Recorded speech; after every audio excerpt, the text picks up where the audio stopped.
welcome to Thinking Out Loud. I'm Gloria Politis of LTC, your host for the show.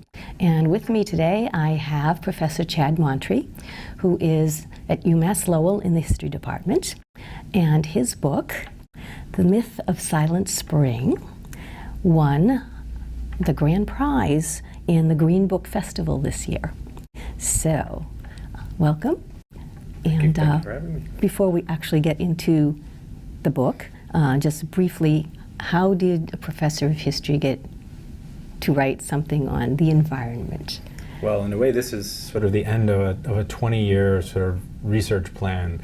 I was in graduate school at Ohio State University in the end of the 1990s, and I was there really to focus on labor history, but I also was interested in environmental history, and started to think about how the two fields could be brought together and inform one another. And I did a dissertation about a movement against strip mining in Appalachia that involved the United Mine Workers, because the person I was working with at Ohio State was actually the biographer of the president of the United Mine Workers Union, and so sort of like a step from that to doing something about social movement activism in Appalachia that involved mine workers would have made some sense. So that was my first book. It was the dissertation that turned into my first book, and it was very specific. I mean, it's a case that's sort of contained in terms of geography, in terms of time. And then for the last couple decades, I've been sort of doing more and more with how to make environmental and labor history work together. And so this is my last book about that, and it's meant for a more general reader, and sort of is an attempt to present the origins of the American environmental movement with an idea that workers are always at the center of it. And very appropriately, it starts in the Merrimack Valley because we're the birthplace of the Industrial Revolution, and so people are experiencing factory labor and urban life early on here. So they're among the first people to really be experiencing sort of those kinds of environmental problems, and some of the first people then to be developing something like an environmental consciousness and trying to do something about it. That's great. That's great. So with the myth of Silent Spring, and probably most of our audience are aware of Rachel Carson's book, Silent Spring. And when you first look at the title, it's like, does he think that everything that Rachel Carson said about pesticides was wrong? So what is the myth of Silent Spring? That's a very good question. And when I do book talks for The Myth of Silent Spring, I start by saying this is not a book that is meant to debunk the myth of Silent Spring. In fact, that book has survived very well in terms of the science there. I mean, we've learned a lot more about pesticides, which is the main focus of that book, and the impact that they can have on living things in the environment. But I mean, the title does, I think, trip people up. I mean, the last time I was speaking to some students about this, they were saying that's what they had assumed too. And there is a literature out there that is trying to, that has constantly since 1962, when Silent Spring was published, meant to try to undermine its impact. Early on, that's sort of driven by the chemical industry. And now, there are ways that it's been nuanced, and people sort of suggesting that by limiting what kind of pesticides people can use, that makes malaria spread, and that's causing deaths. Anyway, that's not what I'm trying to talk about. The myth of Silent Spring, the myth part of the title, is the idea that historians have been promoting since the 1970s, based on some things that people were saying publicly in the 1960s, that the book Silent Spring started the environmental movement, and that Rachel Carson then in effect is the person sort of who launches the environmental movement, and that therefore you could date the environmental movement to the 1962 publication. She never said that she started the environmental movement. Only other people said that about her. And unfortunately, of course, she died in 1964 of breast cancer, which she knew she had as she was writing the book. She knew this would be her last sort of word on environmental issues. And so what I'm doing is sort of talking to a community of scholars, and I'm talking to people in the general public who have this assumption in their head that the Silent Spring book is the beginning of everything. which I find to be a problem for many reasons, which we'll probably talk about. Yes. So, tell me one of the reasons. The long 2 centuries of people being concerned with environmental problems. So in terms of the time frame, it's very wrong. We didn't just suddenly start thinking about the environment in the 1960s.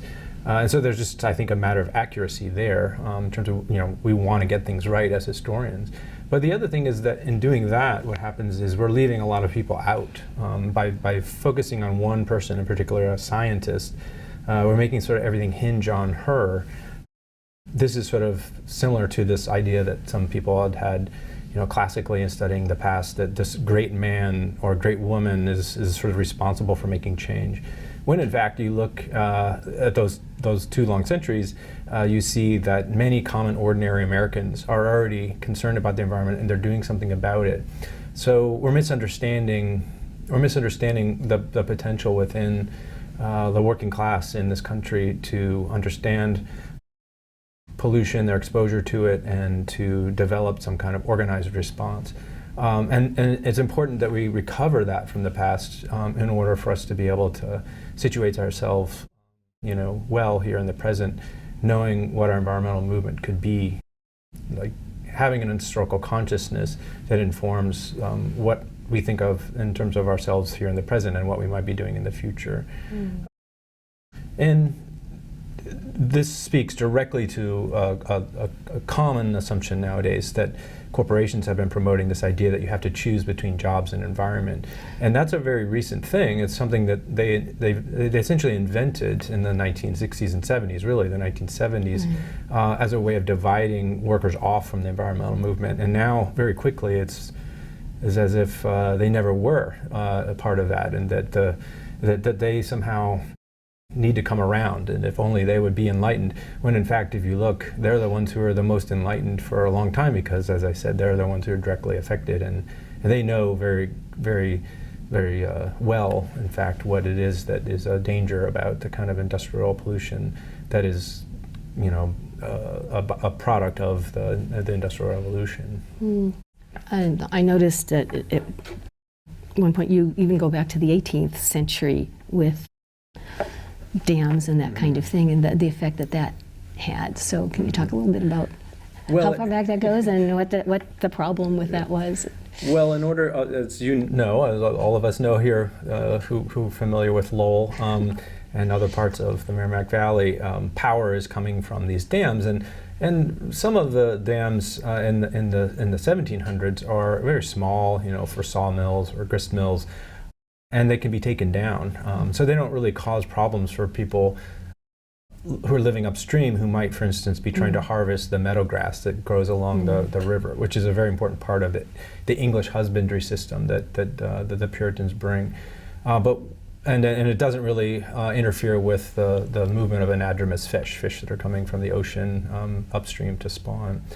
But when the new textile mills and iron mills and other mills are established, they need more power, their dams are higher, and oftentimes they're permanent. And so this disrupts everybody else's use of nature. So you really essentially have competing uses of nature at that transitional moment, the beginning of the Industrial Revolution. But the riparian law or water law isn't necessarily yet on the side of corporations. So people feel emboldened to deal with the new things that are happening. And for instance, people can actually have the right under law to go out and bust a dam up if it's a nuisance to them, right? And eventually that kind of action gets outlawed by the different states. But that's ironic because now we often think of, some people who are environmentalists will be familiar with a book called The Monkey Wrench Gang, right? And that's supposedly sort of the book that introduced, and that's published I think in 1968 maybe, could be wrong about that, or the Desert Solitaire book that focuses on the Monkey Wrench Gang, that's somehow the beginning of this idea, sort of monkey wrenching or sort of radical environmentalism, when in fact we have farmers and fishermen in the 1700s doing that in New England and debating, who gets to use water in what way. Right, and we certainly had experience with that with the Merrimack in terms of the fish were not there anymore. They weren't swimming upstream and all of that. And no. Right. Well, and when Henry David Thoreau took a boat trip with his brother before John died in the end of 1830s. They left from Concord. They went up the Concord River, and they decided to take the Middlesex Canal around Lowell because they didn't want to go. That wasn't like part of the romantic journey that they wanted to take, right? But he talks about in his book that he wrote based on the trip, Week on the Concord and Merrimack Rivers, that the fish are gone. But he also alludes to the idea that if he had his way, he would take a crowbar to the dams, right? Because he knows still, like in the 1830s, people remember that you had this ability to solve a problem that way. But by that point, by the 1830s, the rivers are being used for industrial purposes, and the canals are now not transportation canals so much anymore as they are power canals, and so he's bemoaning the end of a way of using the land. Right. And other than the disappearance of fish, these dams and mills are causing other problems, right? So they're really basically harboring germs that they don't necessarily have a germ theory yet, but they're harboring germs that are causing very serious epidemics. It's also just filthy water because they're dumping all kinds of things into it that probably just made it smell bad and made it really nasty to drink. And then also, as workers are being drawn into the cities, that they're producing waste that gets just dumped into the river without it being cleaned. And so this urban industrial system is a change in terms of water, creates a change in terms of water quality, and that really is the beginning of people having environmental consciousness. And who are the people that are most experiencing that? It's the workers. And in fact, here in Lowell, as we also know, the first group of workers are young women who are coming from farms, right? And so they have this comparison that's very interesting in their head between what their rural homestead was like. Sometimes they can sort of over-romanticize that, right? Yeah, they have sort of like, how easy it was and how beautiful it was. But it probably really was, a fair comparison that they're making. And they write a lot in their literary journals about, how they miss those homesteads and compared to working in what they call the prisons, these brick mills, and they have to look out the window and they see the blue sky and they see birds flying. And that's the beginning of a romantic literary tradition, which that's another way that this book sort of is trying to kind of question sort of what we think we know, that we usually write these mill girls out of that when we think that they're just sort of imitating Emerson, or they're imitating Thoreau, or they're imitating other transcendentalists, when in fact they're doing it at the very same time, and they're very much themselves immersed in the thing that the transcendentalists were looking at from farther away, right? So they have a direct experience with what it is that they're sort of using as the foil for their nature writing. Right. And that's one of the things that I, as a woman, liked about the book, is that you really give credit where credit is due to women. Especially, I was looking at Ellen Swallow Richards, and can you tell us a little bit about her? Because I imagine, like myself, not many people know about her. So Ellen Swallow Richards grew up in and around this area. She was the first woman to be admitted to MIT in the 1870s, and she was the second woman to graduate with a degree from MIT. And then she basically did advanced work there, but wasn't really allowed to sort of be she couldn't get an advanced degree. She, as on her own, with many of the other famous scientists, are being attracted to the science departments there, invented sanitary engineering and biology. She's the one who brought many of the people that you do know about, like Thomas Drown. And she was recognized by these men as well as others for her expertise. And so, for instance, when the state wanted to fund a major water quality testing project, they picked her and Thomas Drown to do it together. And she probably, from what we know, worked on at least 40,000 of the 100,000 samples. And they've created the first water quality or purity tables in the world. And eventually she worked at what's called the Lawrence Experiment Station in the 1880s and 1890s. Well, she was involved in doing some of the work there. Probably a lot of times she was at her lab in MIT, but they're sort of collaborating between the two sites.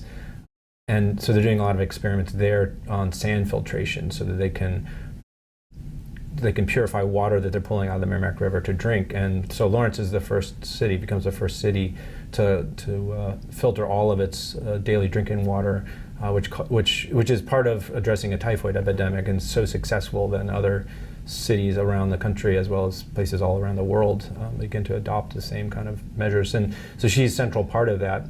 Groundwork Lawrence, which is a nonprofit organization in Lawrence, has developed now a park on what was the Lawrence Experiment Station site, which is right at the Spigot River and Merrimack River confluence.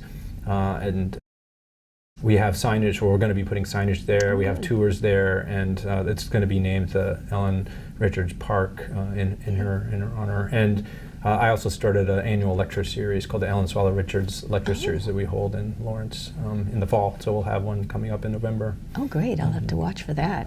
Get to Lawrence. I haven't gotten to Lawrence for a while, so now I have a good reason to go. That's great.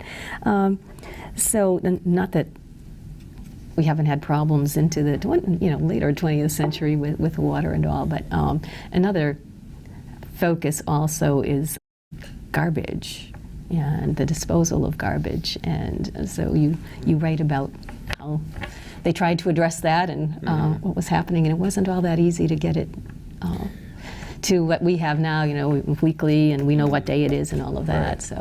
It's a little bit of that history.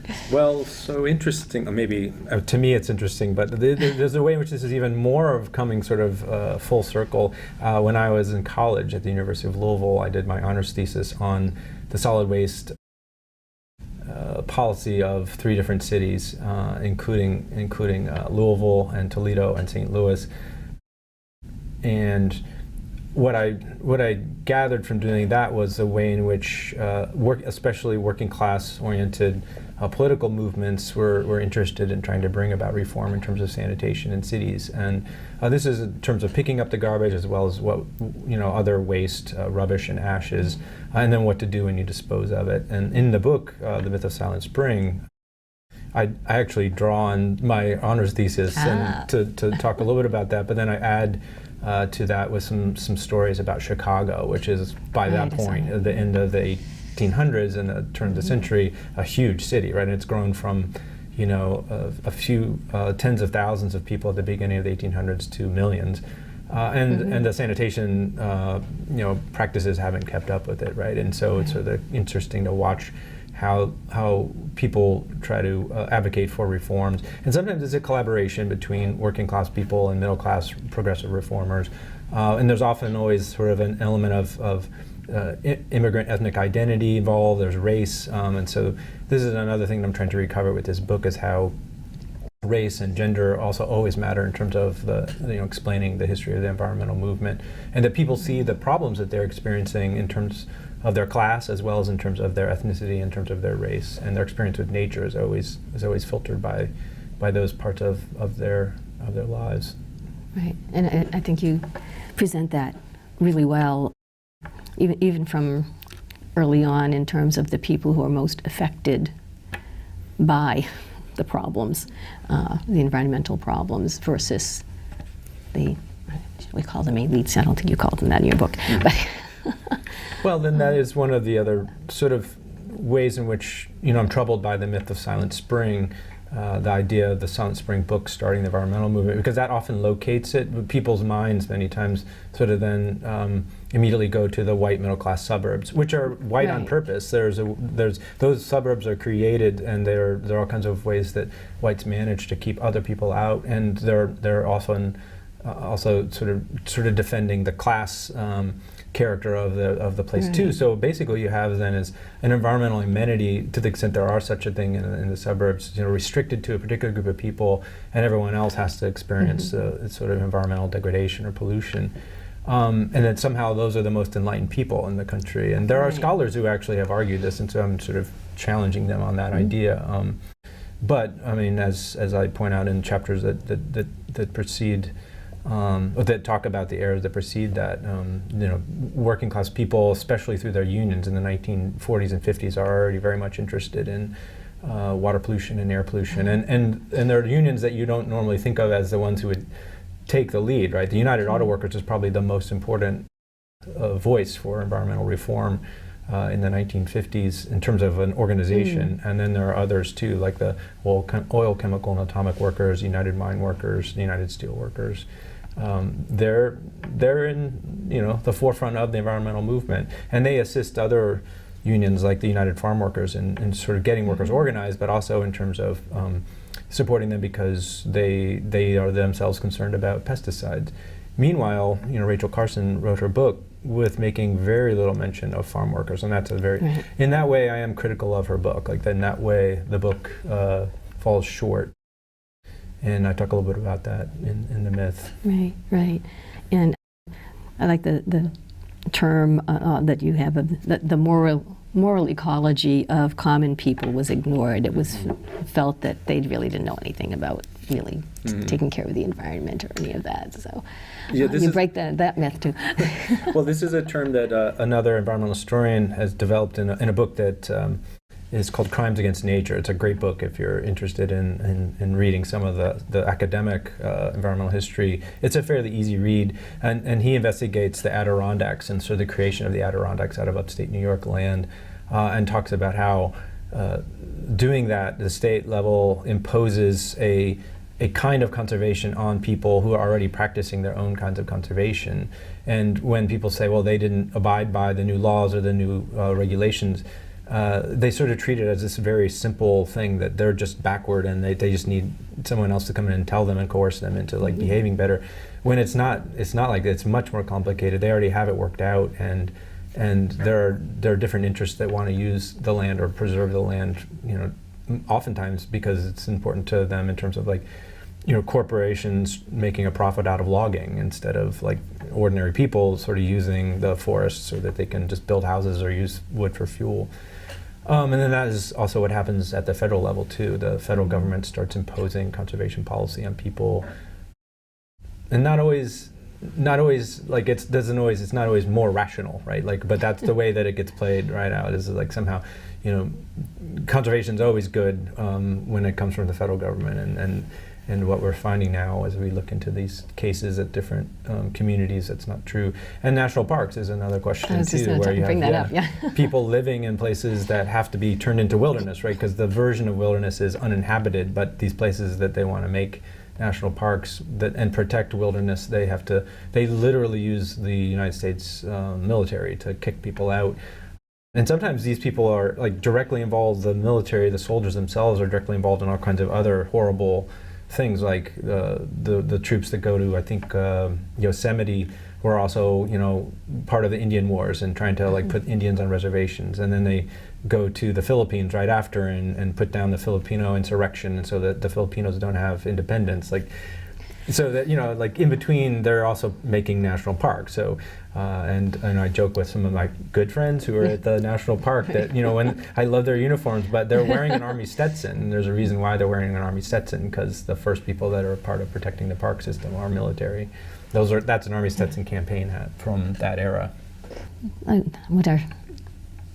How much progress have we made in terms of environmental consciousness and fighting the case of profit versus preservation and ecological sanity, if you will? Well, that's a good question. I'd say for the last few years, when people teach environmental history, my colleagues, they often present the late 60s and early 70s, sometimes even they'll call it like a revolution, a regulatory revolution. I actually would challenge that too, but I don't think we've just been standing still or only going backwards for that matter. There has been progress. Gina McCarthy came to speak here, the other day, President Obama's former EPA administrator, the 13th EPA administrator, and she said, she's from Boston and she used to drive up to Lowell and to Lawrence, and one of the favorite games she said they played was, to guess what color the river was going to be when they passed, right? And we don't have that problem anymore. Unfortunately, one of the reasons why we don't have that problem anymore is because of deindustrialization. So it's partly because of environmental regulations, but a lot of the things that have improved are, especially in our part of the country, they improved because there simply aren't the same kind of manufacturing, infrastructure that was the main source of the pollution. But environmental regulations have definitely improved the lives of many people, and saved people from you know, they've extended the life expectancy in our country. They're making people healthier, and they make the landscape more beautiful. And we have places that we can swim and hike that we didn't have before because of the work that some people did. Right. So there has been consciousness raising for sure. Sure. For sure. However, there's still the battle sometimes with corporations and profits and that kind of thing. And as you mentioned early on, the threat of well, do you want jobs or do you want the environment? So. Yeah. Well, immediately after, actually, even before Silent Spring came out in 1962, it was serialized in the New Yorker magazine, and the chemical industry, you know, was up in arms, and they immediately mobilized all the resources they could to debunk the book. The problem was it's very sound science, so they really couldn't go after the science. Instead, they focused on Rachel Carson being a woman, saying that she couldn't possibly understand the science. So let's just, you know, you don't even really have to read the book. You can just know that you could disregard it. They suggested she might be a lesbian, and somehow that would matter in terms of whether you can trust the book's credibility. She didn't have children. She didn't have children, right? She might be a communist. This is at the end of the Cold War. Right. That comes up quite a bit. Of the Cold War. Communism, right. Socialism. Right. And so there's really not many steps to take from that kind of attack on Rachel Carson and the ways that corporations also try to sort of like confuse the conversation into the 60s and 70s with this idea of the jobs versus environment. Choice that it's a mutually exclusive thing that you have to choose between one or the other.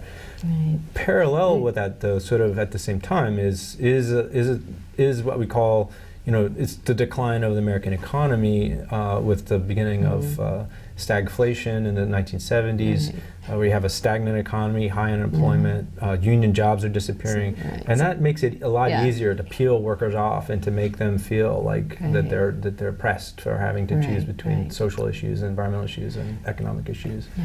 Unfortunately, we're running out of time. It could go on forever, but this is very readable. I want to tell you, if you're thinking, oh, it was written by a professor, I don't know if I could, you can read it. And you'll find many things that are very interesting and informative. So I recommend it highly. I thank you very much. I will see you next time on Thinking Out Loud. Thank you for watching.